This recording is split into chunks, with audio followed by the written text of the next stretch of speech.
दोस्तों, बूढ़े किसान को खेत में पुलिस वाले बुरी तरह से पीट रहे थे और आसपास के लोग सिर्फ तमाशा देख रहे थे।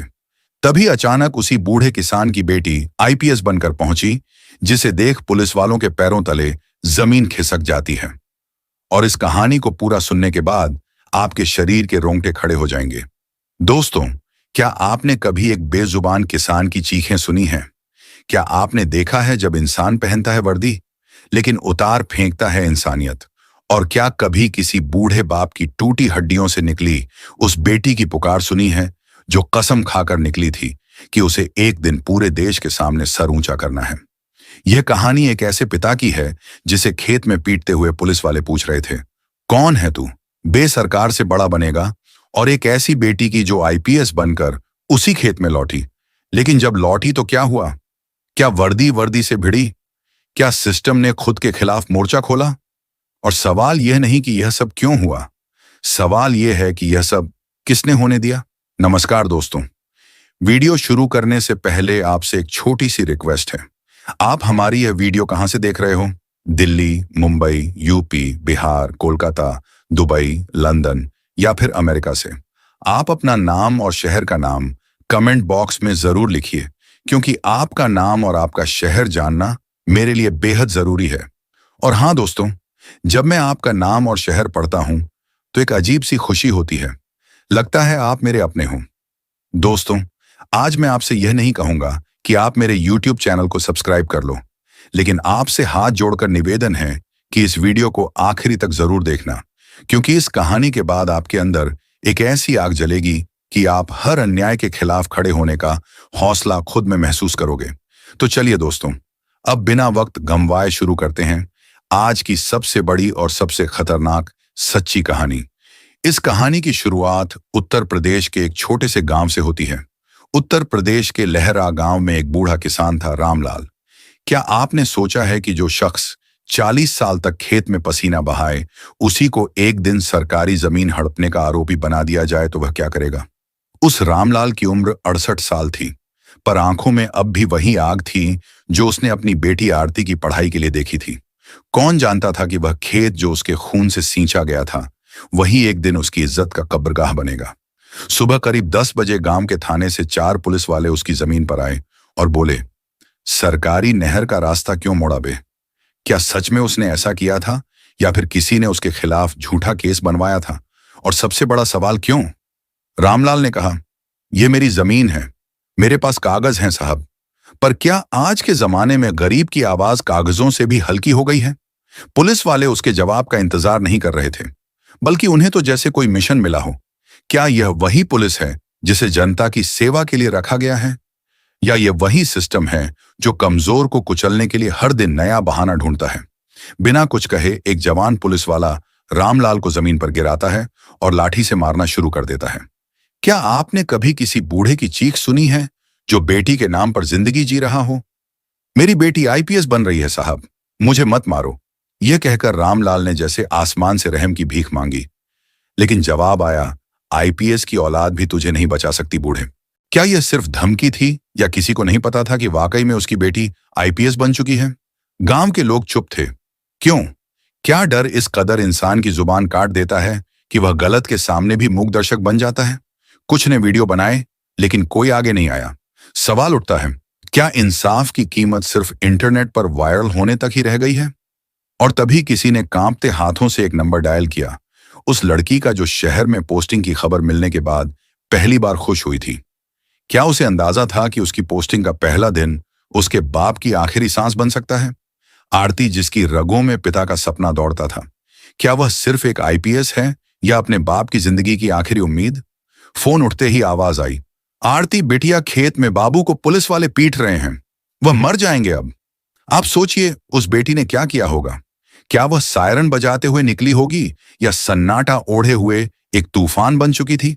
और क्या वह खेत में सिर्फ एक आईपीएस बनकर गई थी या एक बेटी बनकर जिसने तय कर लिया था कि अब खून बहेगा? लेकिन इंसाफ का क्या आपने कभी देखा है कि जब वर्दी वर्दी से टकराती है तो किसकी ईमानदारी बचेगी और किसका घमंड टूटेगा? वो खेत जहां कुछ देर पहले एक बूढ़े किसान की हड्डियां टूटी थीं, अब वही खेत अगले 10 मिनट में एक ऐसा रणक्षेत्र बनने वाला था जहां इंसाफ के नाम पर खेली जा रही क्रूरता की सजा मिलने वाली थी। जब आरती ने फोन उठाया और गांव का नाम सुना, तो क्या वह एक पल के लिए भी हिली होगी? नहीं, क्योंकि वह जानती थी कि अब उसका पहला फैसला ना सिर्फ सिस्टम को झकझोरेगा, बल्कि उसकी आत्मा को जिंदा रखेगा। उसने बिना किसी अफसर से परमिशन लिए रेड लाइट वाली सरकारी जीप स्टार्ट की और तेजी से गांव की तरफ चल दी। लेकिन क्या वह सिर्फ एक आईपीएस अफसर बनकर निकल रही थी, या वह उस बेटी की आत्मा थी जिसे बचपन से हर बार उसके बाप ने सिखाया था, सच के लिए लड़ना भले ही पूरी दुनिया खिलाफ हो जाए। जीप खेत की ओर बिजली की रफ्तार से दौड़ रही थी। आरती के हाथ स्टीयरिंग पर थे, लेकिन आंखों में बाप के टूटते चेहरे का नक्शा दौड़ रहा था। क्या किसी ने सोचा था कि आज उसी पुलिस विभाग की एक अफसर अपने ही विभाग के दरिंदों से दो दो हाथ करने निकलेगी? रास्ते में उसे कई फोन आए। एएसपी ऑफिस से लेकर सीओ तक सबने पूछा, मैडम कहां जा रही हैं? और जवाब सिर्फ एक, जहां इंसाफ का खून बह रहा है वहीं। क्या यही जवाब काफी था उन्हें चुप कराने के लिए? नहीं। लेकिन आरती की आवाज में जो आग थी, उसने पूरे सिस्टम की रीढ़ में सेन पैदा कर दी थी। गांव की ओर आते हुए उसने अपने रेडियो से क्यूआरटी यानी क्विक रिस्पांस टीम को भी एक्टिवेट किया। लेकिन सवाल उठता है, क्या वर्दी वाले वर्दी वालों के खिलाफ जाएंगे? जैसे ही आरती की जीप खेत के पास पहुंची, वहां जमा भीड़ अचानक छंटने लगी। पुलिस वाले अब भी रामलाल को पीट रहे थे। लेकिन तभी किसी ने चिल्लाकर कहा, अरे आईपीएस मैडम आ गई। वो लम्हा क्या सिर्फ एक डर था, या पूरा सिस्टम अचानक खुद को आईने में देखने लगा था? आरती ने बिना रुके जीप रोकी और लपक कर खेत की कीचड़ भरी जमीन पर उतरी। सामने उसका बाप पड़ा था, खून से लथपथ, सांसें टूटती हुई, आंखों से बस एक ही सवाल, क्या तू आई है बेटा?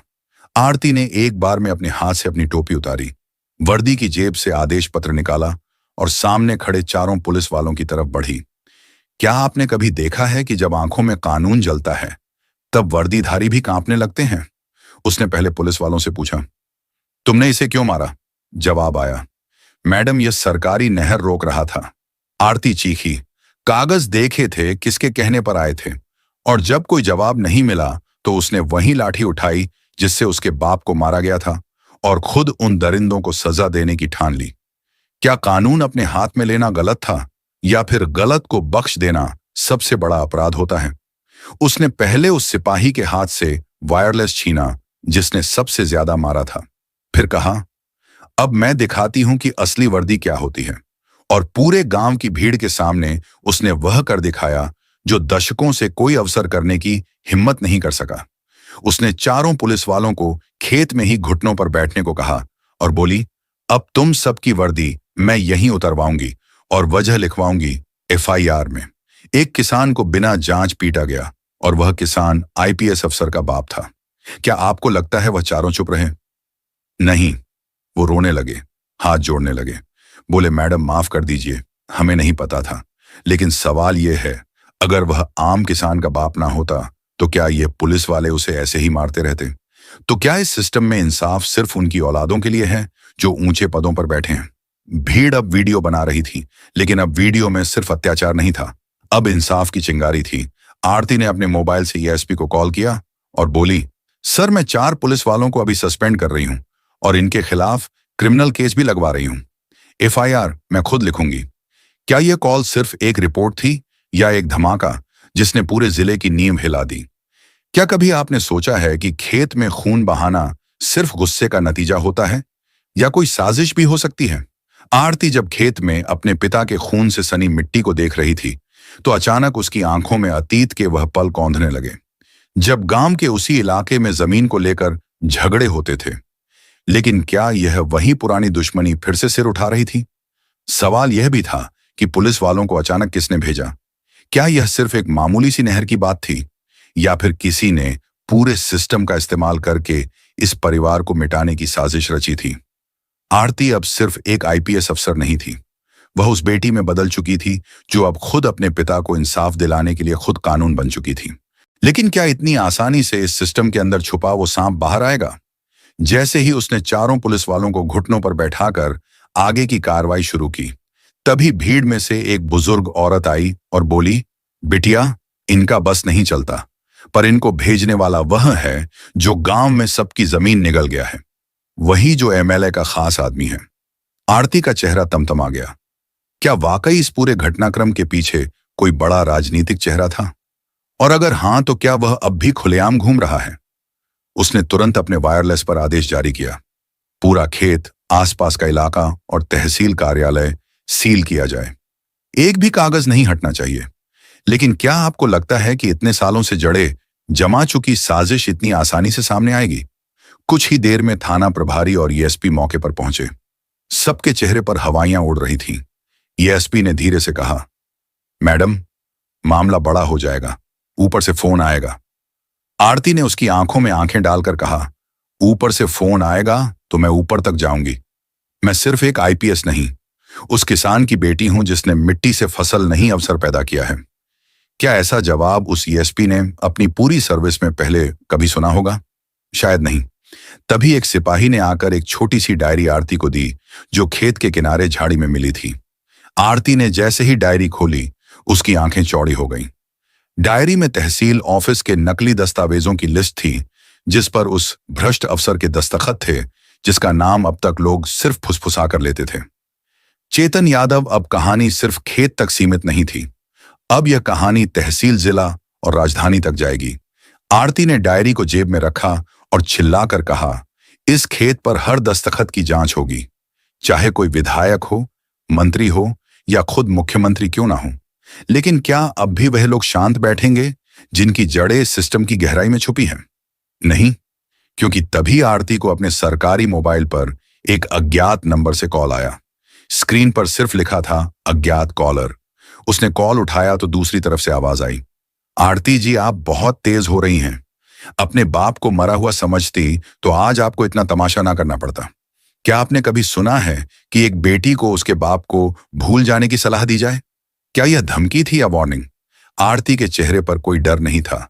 उसने सिर्फ इतना कहा, अब खेल खत्म होने वाला है और जो तुमने बोया है उसका फल अब तुम्हारे लिए कांटे बन चुका है।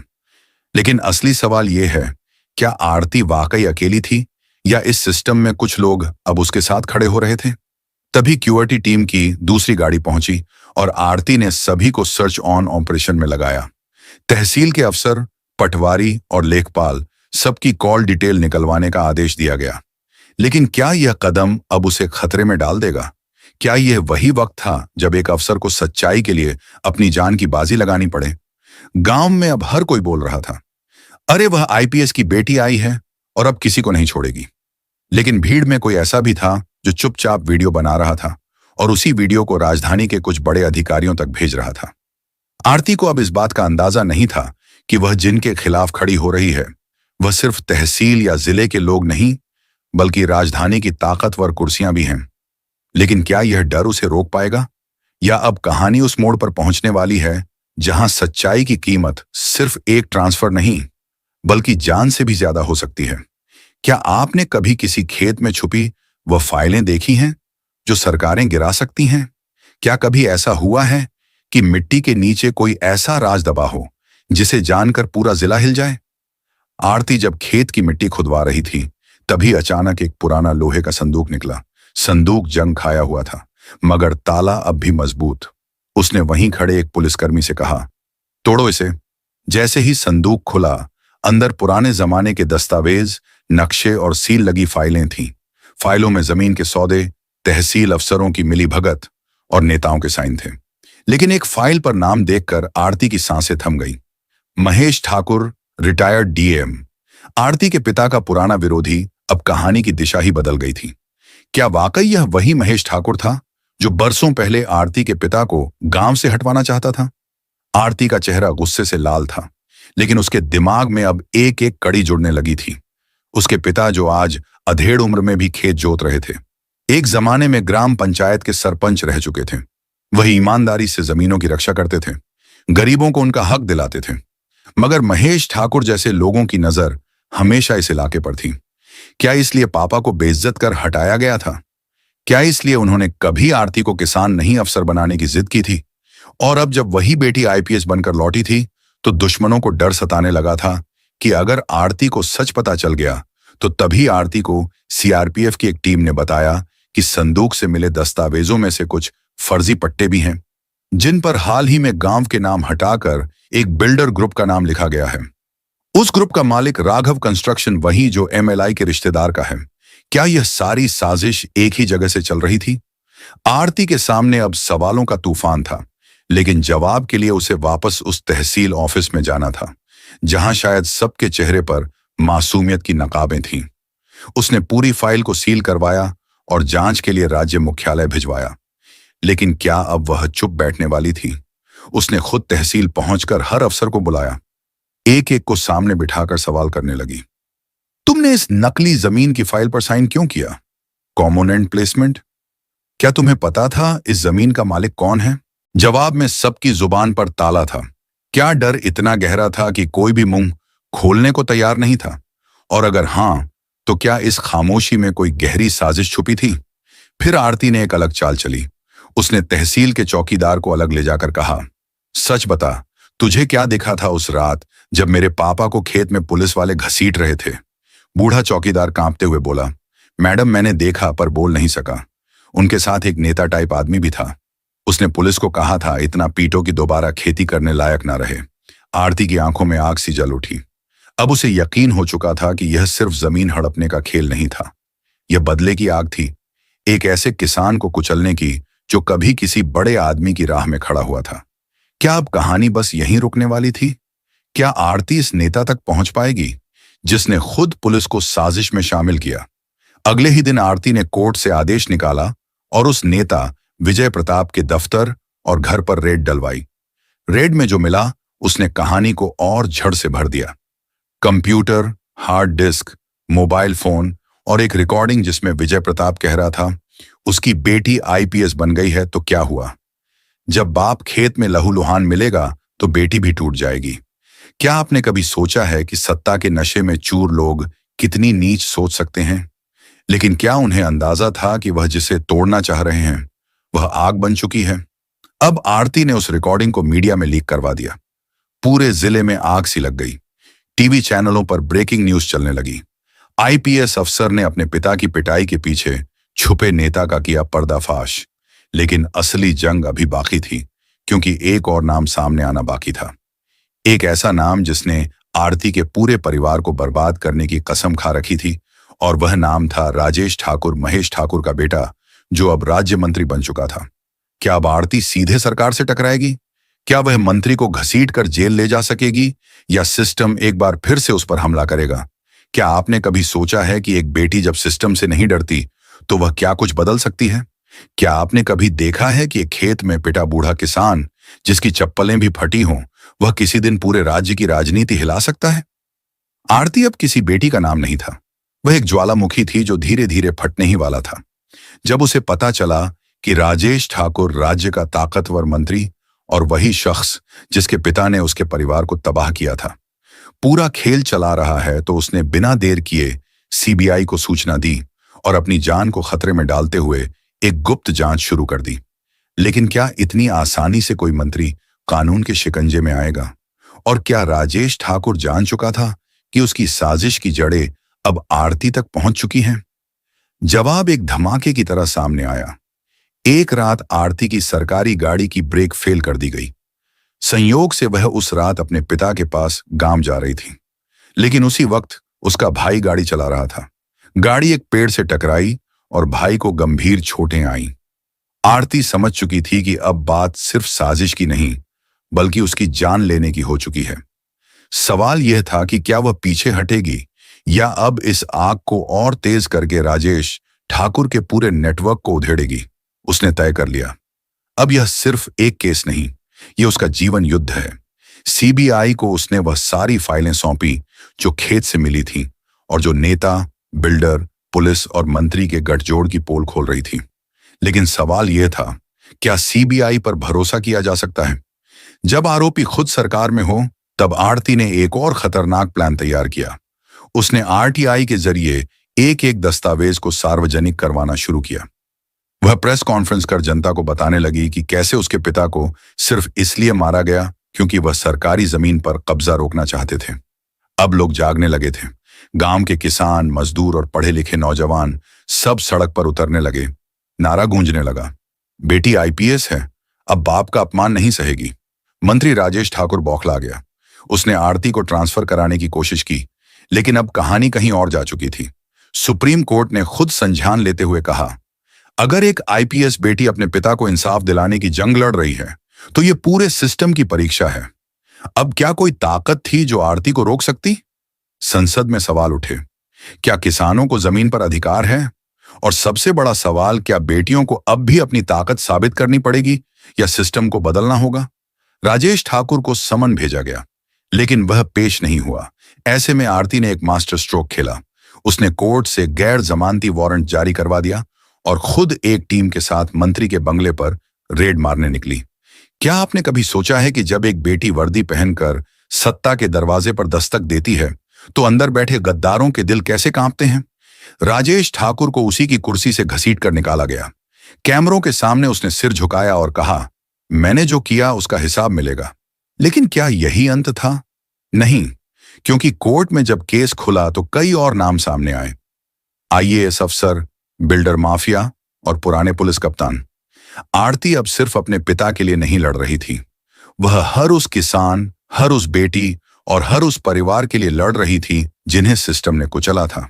तो क्या आप सोचते हैं कि अकेली एक लड़की कुछ बदल नहीं सकती? क्या आप भी मानते हैं कि इंसाफ सिर्फ ताकतवरों के लिए है? तो रुकिए, अभी एक और मोड़ बाकी है, क्योंकि आरती को एक खतरा और महसूस हुआ। वह नेता जेल में बैठकर भी पूरे तंत्र को चलाना चाहता था। क्या आपने कभी सोचा है कि जब एक नेता जेल में बैठा होता है, तब भी उसकी ताकत खत्म नहीं होती? क्या आप जानते हैं कि कुछ लोग सत्ता में नहीं होते हुए भी पूरे सिस्टम को अपनी अंगुलियों पर नचाते हैं? यही हो रहा था। अब राजेश ठाकुर भले ही सलाखों के पीछे था, लेकिन जेल की दीवारें उसकी साजिशों की सीमा नहीं थी। आरती ने जब उसके खिलाफ सारे सबूत कोर्ट में पेश किए, तब लगा था कि मामला अब खत्म है। लेकिन क्या कोई बिच्छू आसानी से मरता है? ठाकुर ने जेल से ही अपने पुराने नेटवर्क को एक्टिवेट कर दिया। उसके इशारे पर सीबीआई के कुछ अधिकारियों को पैसे और धमकी दोनों दी गई। कुछ पत्रकारों को खरीदकर आरती के खिलाफ फर्जी खबरें चलवाई गईं। बेटी ने बाप की मौत को राजनीतिक स्टंट बना दिया। क्या सच में यह सिर्फ एक केस था, या अब यह सिस्टम बनाम एक ईमानदार अफसर की जंग बन चुकी थी? आरती को जान से मारने की कोशिशें अब खुलेआम होने लगी थी। एक दिन ऑफिस जाते वक्त उसकी गाड़ी पर बम फेंका गया, लेकिन किस्मत से वह बच गई। क्या यह इत्तेफाक था या ठाकुर का आखिरी वार? इस बार आरती डरी नहीं, बल्कि और ज्यादा आक्रामक हो गई। उसने एनआईए और ईडी दोनों से संपर्क किया और ठाकुर के मनी लॉन्ड्रिंग केस को खोलने का निर्देश दिया। आरती जानती थी, अगर पैसे की जड़ काट दी जाए तो पूरा भ्रष्ट तंत्र सूख जाता है। फिर क्या हुआ? एक एक कर ठाकुर के करीबियों की संपत्ति जब्त की गई। पुराने बिल्डिंग प्रोजेक्ट सील हुए। वह एनजीओ जो ठाकुर के लिए काले धन को सफेद करता था, उसे फौरन बंद किया गया। लेकिन क्या इससे सब खत्म हो गया? नहीं, एक और बड़ा राज अब सामने आना बाकी था। आरती को एक दिन एक पुरानी सीक्रेट फाइल हाथ लगी, जिसमें लिखा था कि ठाकुर और उसके लोगों ने सिर्फ उसके पिता को ही नहीं, बल्कि दर्जनों किसानों को भी मौत के घाट उतार दिया था। क्या आपने कभी सोचा है कि एक खेत सिर्फ अनाज नहीं उगाता? कभी कभी उसमें लाशें भी दफन होती हैं। आरती ने खुद उस खेत में खुदाई करवाई जहां उसके पिता को पीटा गया था। वहां से 3 और कंकाल निकले। पूरे देश में टहलका मच गया। न्यूज चैनलों पर ब्रेकिंग न्यूज थी। आईपीएस अफसर की जांच में मिला नरसंहार का सच। क्या अब ठाकुर का अंत नजदीक था? कोर्ट में एक स्पेशल ट्रायल शुरू हुआ और पहली बार जनता को कोर्ट में बैठने की इजाजत दी गई। आरती ने गवाही दी, बिना कांपे, बिना रुके। पूरे देश ने देखा कि कैसे एक बेटी अपने बाप की आवाज बनकर खड़ी हुई और बोली, यह सिर्फ मेरे पिता की हत्या नहीं थी, यह उस व्यवस्था की हत्या थी जो गरीबों को इंसाफ नहीं देती।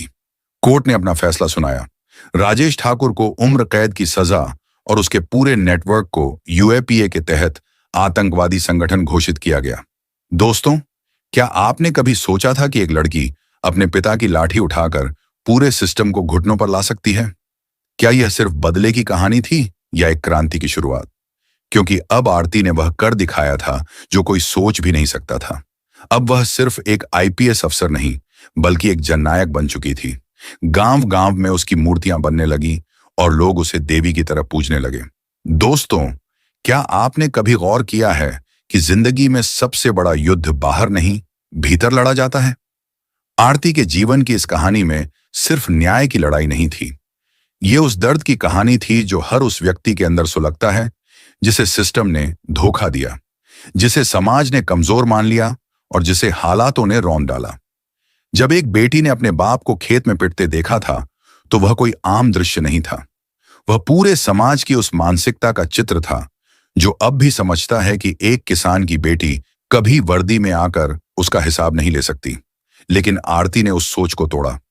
उसने ना सिर्फ इंसाफ दिलाया, बल्कि एक नया सवाल समाज के सामने रख दिया। क्या बेटियां सिर्फ रक्षार्थ जन्मी हैं या प्रतिकार और परिवर्तन की वाहक भी बन सकती हैं? उसने वह कर दिखाया जो किताबों में आदर्श की तरह पढ़ाया जाता है, पर जमीन पर बहुत कम देखने को मिलता है। क्या आप जानते हैं कि आरती की सबसे बड़ी ताकत उसका गुस्सा नहीं था, बल्कि उसकी शांति थी? वह शांत थी जो न्याय के प्रति उसकी आस्था से पैदा हुई थी। आज जब हम सोचते हैं कि सिस्टम भ्रष्ट है, अधिकारी बिके हुए हैं और कानून ताकतवरों के पास गिरवी है, तब आरती जैसी बेटियां हमें याद दिलाती हैं कि एक ईमानदार अफसर लाखों बेईमानों से भारी पड़ सकता है। उसकी कहानी ने सिर्फ एक मंत्री को जेल नहीं भेजा, बल्कि उस सोच को भी जेल में डाल दिया जिसने बेटियों को हमेशा कमजोर समझा। यह कहानी एक मिसाल है उन लाखों बेटियों के लिए जो सोचती हैं कि क्या उनके सपनों की कोई कीमत है। यह कहानी उन बेटों के लिए भी है जो सोचते हैं कि परिवार की इज्जत सिर्फ बेटे ही बचा सकते हैं। और यह कहानी हर उस सिस्टम के कोने में गूंजती है जहां आज भी कोई कमजोर खेत में, सड़क पर या किसी सरकारी दफ्तर में पिट रहा है, इंतजार कर रहा है कि कोई आरती आए और हिसाब ले। क्योंकि कभी कभी एक बेटी की वर्दी सिर्फ कानून की पहचान नहीं होती, वह पूरे देश की आत्मा की पुकार बन जाती है। यही इस कहानी की सबसे बड़ी सीख है। जिन्हें तुम कमजोर समझते हो, कभी कभी वही सबसे बड़ा तूफान बन जाते। महेश ठाकुर रिटायर्ड आईएएस, और वही नाम आरती के होश उड़ाने के लिए काफी था। क्योंकि ये नाम सिर्फ एक रिटायर्ड अफसर का नहीं था, बल्कि वही इंसान था जिसने सालों पहले आरती के पिता रामलाल की जमीन के असली कागज गायब कराए थे, और उसी के दबाव में पुलिस ने झूठी रिपोर्ट दर्ज की थी। आरती की आंखें अब सिर्फ इंसाफ नहीं, इनकलाब की आग से जल रही थीं। उसने वही संदूक का एक पेपर निकाला और सबके सामने पढ़ा। यह भूमि सर्वे संख्या 243 के मूल स्वामित्व रामलाल पुत्र भोला दर्ज है। स्थायी पट्टा रद्द करने हेतु दबावीय आदेश ऊपर से प्राप्त हुआ था। पूरा गांव सन्न था, और वही पुलिस अफसर जो अभी तक खामोश थे अब पसीने पसीने हो चुके थे। आरती ने आदेश दिया, महेश ठाकुर के खिलाफ तुरंत गिरफ्तारी वारंट जारी किया जाए, और सीबीआई जांच की सिफारिश भी मैं खुद लिख कर दूंगी। भीड़ अब तालियां बजा रही थी, लेकिन तालियों की आवाज में दर्द था। वर्षों से दबे हर इंसाफ की पुकार थी। रामलाल अब भी बेहोश पड़ा था, लेकिन उसे उठाकर जब अस्पताल ले जाया गया तो पूरे रास्ते गांव के लोग नारे लगा रहे थे, बेटी हो तो आरती जैसी। क्या सिस्टम अब जागेगा? क्या हर बेटी को यह ताकत मिलेगी? यह कहानी सिर्फ एक बाप और एक बेटी की नहीं, यह कहानी है उस बदलाव की जो तब आता है जब एक बेटी सिस्टम से नहीं डरती, बल्कि सिस्टम को झकझोर देती है। अगर आप चाहते हैं कि ऐसी बेटियां हर गांव से निकलें, तो इस कहानी को ज्यादा से ज्यादा लोगों तक पहुंचाइए, क्योंकि अगली आरती कहीं आपके घर में ही तो नहीं पल रही। और इसी के साथ आपसे यही कहना चाहता हूं कि जाते जाते वीडियो को लाइक कर दीजिए और हमारे चैनल को सब्सक्राइब कर दीजिए। जय हिंद।